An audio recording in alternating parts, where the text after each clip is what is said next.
29 novembre 1516, traité de paix perpétuel avec la Suisse.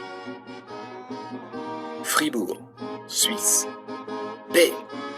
Le roi de France François Ier signe avec la Confédération des cantons suisses un traité qui va lui permettre de concentrer ses forces ailleurs.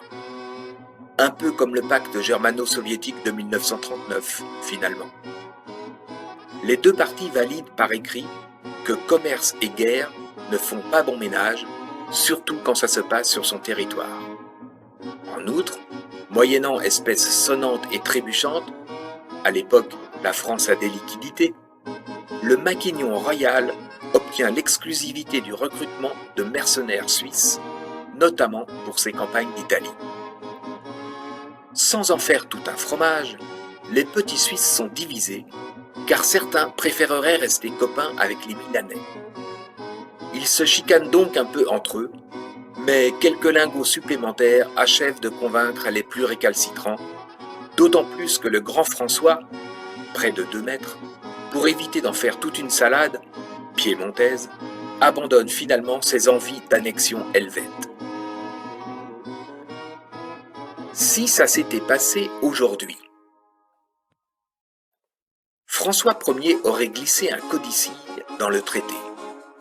La Suisse accorde ad vitam aeternam une remise exceptionnelle de 99% sur les frais bancaires pour tout compte ouvert anonymement par un ressortissant VIP français. Elle s'engage également à mettre discrètement un coffre-fort à la disposition de tout dirigeant du dit pays qui lui en formule la demande. Ce coffre n'aura bien évidemment aucune existence officielle.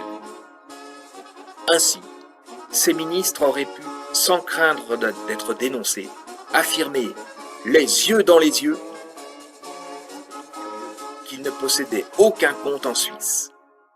Les tennismen multimillionnaires qui défendent avec ferveur les couleurs françaises, ne riez pas, ils l'affirment, auraient pu assurer qu'ils ne résidaient dans la Confédération helvétique que pour la douceur de son climat et sa proximité avec la mer. Enfin, les artistes humanistes auraient pu sans rougir encourager leurs fans smicards. Au fait, vous avez acheté mon dernier CD ? À louer, comme eux, un modeste pied-à-terre à Gstaad afin de fuir la grisaille parisienne et profiter de l'air pur et défiscalisé du canton de Berne.